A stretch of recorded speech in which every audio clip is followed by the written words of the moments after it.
Yeah, well, I'm thrilled for our players. I think we when you finish the conference tournament early, you have time to sit around and think for the last week. I don't know what's going through their minds, but I know what's going through mine. But the good news was we were comfortably in the tournament, so it was a less stressful week. But I think they rewarded us for the schedule that we played, for the strength of the Big East. I'm excited that we got 5 teams in. I think that shows the strength of our league, but I also think that the 6th seed is representative of the kind of season that we had and the schedule that we tackled, and just how we played, and I'm super excited for the opportunity. I think other than South Bend's not warm this time of year, I think it's a great opportunity. I know these guys are going to do their best to prepare, and I love our team and what we're about right now, and I think it's, I think that this team can be as special as what we did last year, but it starts tomorrow. Tonight for the coaches, but tomorrow for these guys. Questions for student athletes. Do you guys have a different feeling coming into this selection show than you did last year? I guess, both of them were obviously super exciting. Last year, we pretty much knew we were going to be in. I mean, not as comfortably as this year. We were 10 seed last year, 6 seed this year, and so it's a little bit different. I feel like there's more of an expectation, this year, but it's definitely still exciting. How do you handle the differences between going in with nothing to lose versus with some expectations? Yeah, I mean, I think that's just something that makes basketball a really fun sport to play, is every year is going to be different, every game is going to be different. You're not going to be playing a perfect 40 minutes, you're not going to be playing a perfect year. So I think that's just what makes it more exciting, that we're improving from last year, and what we did last year was super cool. But tomorrow is the start of a new season, even though what we accomplished this year. But yeah, I think that's just what makes basketball really fun. This could be for either Warren or Emma. Do you guys feel like you have a little bit more confidence in yourselves from what you guys did go through last year? I feel like we definitely have more experience, We were there last year. We obviously made a deep run, and so I think that helps kind of having that under our belt. Kind of like the previous question, it's a little bit different, being the higher seed, starting out. But I think we'll take that well, I feel like for most of the year we've kind of had that to play to that expectation, and we've handled it well. So I think it'll be good. Emma, kind of like this, how the season's gone, where people are like, we know Creighton because they made this deep run last year. Same thing's going to happen in the tournament. Yeah. What do you think about that dynamic going into it, where even on the show today, who's going to be the next Creighton? Everybody's looking at you guys like that now. Yeah, I think it's definitely really exciting to be known for that, because last year I don't think a lot of teams had us on their radar for anything sort of the volume of what we did last year and the impact that we had in the tournament. So people definitely know, and I think that reflects with the other lower seeds that are going into the tournament, because it's a new season and everyone is capable of doing something special. So I don't know, I just think it's really cool that we set that expectation, and like they said when they were announcing the teams, saying that who's going to be the next Creighton. So yeah, I think that's really cool. My apologies for missing your opening statement if you touched on this or not, but a 6 seed is basically like a sneeze away from hosting. One game here or there in the season changes that. How do you feel about, I know you have a lot more to accomplish in your minds, but sorry, I'll hold off. Any other questions for the student athletes? Warren, Emma, how weird is it that you guys don't know quite exactly yet, who you're going to play? Yeah, it's definitely different. Usually you'll go in more prepared, or not more prepared, but obviously just knowing who you're going to play. But Flan and the staff is really good at kind of preparing for those situations, and so it's obviously different, but I think it'll be good. You guys know anything about either team?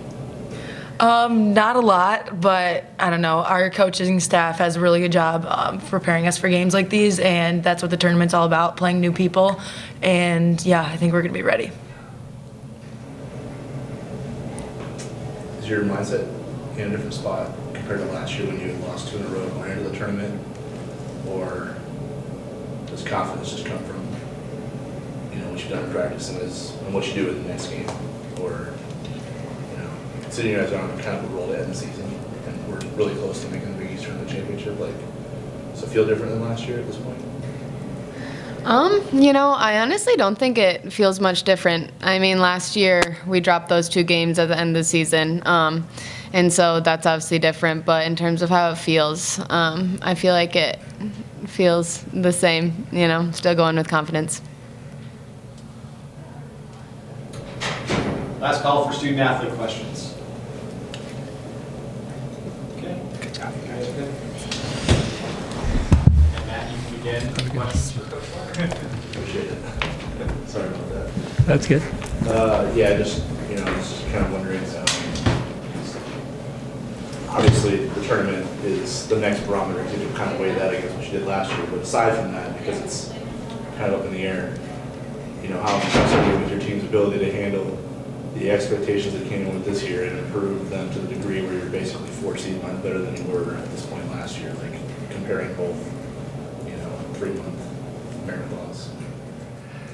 Yeah, I think I mentioned in my opening that I think the 6th seed is representative of who we are and what we tackled and how we persevered through, a similar rough patch like the men did, and came out playing good basketball. And certainly we can play better, but I feel like our league has prepared us really well. Our non-conference schedule will prepare us, and we talked about that. And I look at it, we played 30 games and really 3 games so that we weren't in, home Nova, home UConn, and at Stanford, where we kind of were in it a little bit. But I just think we'll be in a good position. I mean, but you also need your players to understand that all 3 of those games that we won last year in the tournament were really, really close games. I mean, the final scores in a couple of them weren't necessarily representative of how close the games were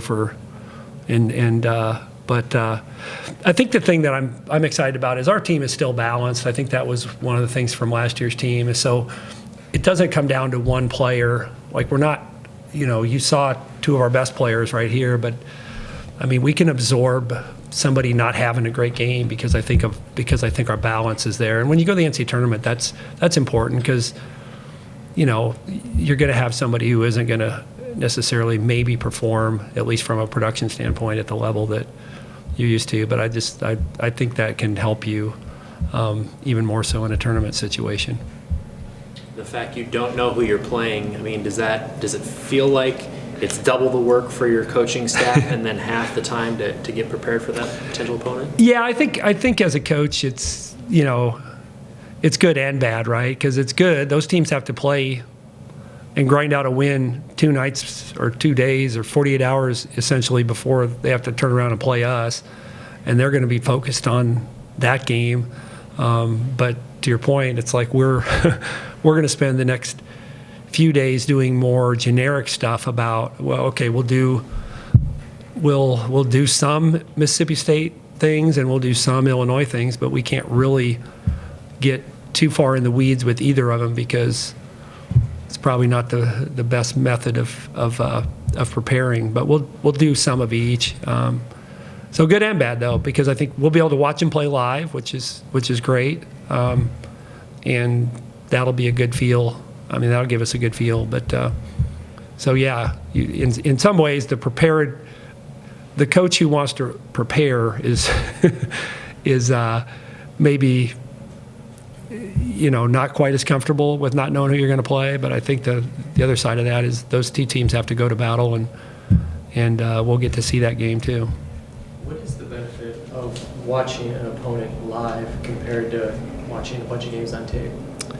You can pick up some things in real time during a game that, just even something as simple as play calls. Like you can, I don't know how many times I hit pause and I can't tell if a kid's raising 2 fingers, 3, 4, because my eyes aren't that good. And the screen's not that big. So I think there are some things, but how kids react under pressure, and, maybe that kid's a little more physical than she looked on film, or that kid's a little quicker than she looked on film, or she likes to go right even more than I thought, or left.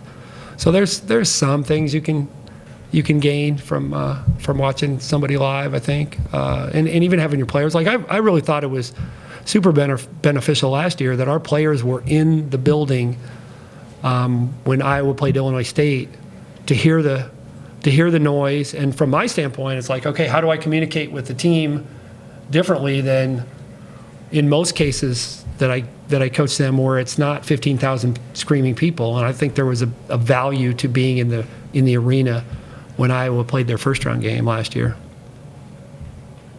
Lane, what did it mean to you to just kind of see from the bracket reveal and talk about who's going to be the next Creighton? Yeah, I think it's cool, but it's way more cool for the players to see that, because I think it lets them know that what they did was special, and that the opportunity that they have in front of them is special and unique, and because there is going to be somebody, and why not us? Who better to have? I mean, Matt's okay. We're not a 10 anymore, but still, we're only going to be favored in one game on paper going in. So I think it's neat. I think it shows that there is, we're moving toward more parity in our sport, which is good. The women side of the Big East often gets overshadowed a little bit. What does it mean to you to have as many bids this year as they got? Yeah, I think it's great. I mean, and for St. John's to get in, and for Marquette to get, to climb up to a 9, I think it shows where the league was. We had a veteran league this year. I feel like it was the best it's been. I mean, of course it helps that we added UConn, but it's the best it's been in the 10 years that I've been in the league, and I don't think we've even had a year that was comparable in terms of how many good teams there are and were. So yeah, I think it's validation, and now we got to go out and win games and prove that we're that good too, because I think that helps. I mean, I don't think it hurt that we went to the Elite Eight and Villanova won a game last year in which they were an underdog. I mean, and that UConn made the championship game. Those things help, and so I think if we can replicate that, it helps the league going forward. How does it feel, just the fact that both you guys and Creighton men are in, and ironically both 6 seeds Yeah. too? I know it seemed like there were more programs this year though that got both their men's and women's teams in, but this is 2 years in a row that's happened. So just kind of what does that mean for you?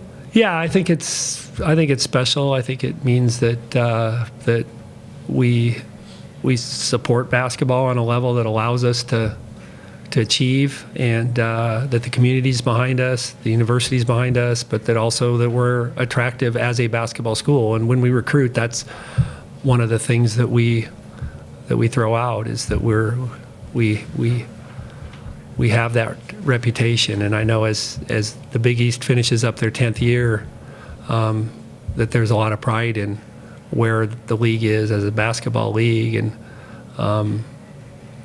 I think that's, certainly Villanova winning 2 national championships on the men's side has a lot to do with that and the success of the men's program. But I think we're moving in the right direction on the women's side too. I know it doesn't matter because you can play one game, and if you don't have it, you're Yeah. But how battle tested is this group compared to other ones you've taken to this point, considering the 20 games you played against the best version of the Big East you've been in, and then the non-conference that featured 3 tournament teams that you played against, right? Yeah. How battle tested do you feel like this group is compared to other teams you brought here? Yeah, I think we're super prepared, and that doesn't mean we won't be nervous on, when we step on the floor, and it doesn't mean that, there won't be some things that we're still not as good at as I want us to be, but I think that it does give us a chance to overcome some obstacles that maybe a team that didn't have as many obstacles can't overcome in a tournament setting. So I thought our conference tournament was great for us. And I told him after the game, I said, we played 2 great prep games for the NCAA tournament because they were nail biters, one, down to the wire, really hard fought games. And we didn't play great, I don't think, but I thought we played pretty well. And but I think we'll have to play better, but not 2 deviations better, just maybe half a deviation better. And if we do that, we'll be in great shape. And because I think we played 2 really good teams and 2 high intensity. You have to execute down the stretch games, and I don't think I think that's great. So what I'm saying is our recent schedule is going to help us too, not just what we've had for the last 4 months. But to go on the road, our last 3 road games were, Seton Hall, UConn, and Marquette, and to get 2 of them and almost win at UConn. I mean, that's, we won 12 road games. I think there's a lot of things that we can look at and point to as reasons for optimism, but it's a one and done, so nothing's guaranteed. What's your conversation going to be like, or conversations, plural, maybe with Rachel and Carly, 2 players that are going through this experience for the final time? How are you going to compartmentalize their nerves and their edginess, knowing that this is the last? I think that's tough. I think you're positive with them in practice and recognize their contributions in practice, so when the ball gets thrown up, that they're confident and not overthinking and not, that their hype meter is at a 9 instead of a 10.5, or an 8.5, 9 versus a 10, because I think, Rachel runs there anyway. Carly kind of runs there. So I think making sure that they understand how prepared they are and building them up in practice this week. Any further questions for Coach Landry? Thanks, you guys. Appreciate it. Thank you, Coach.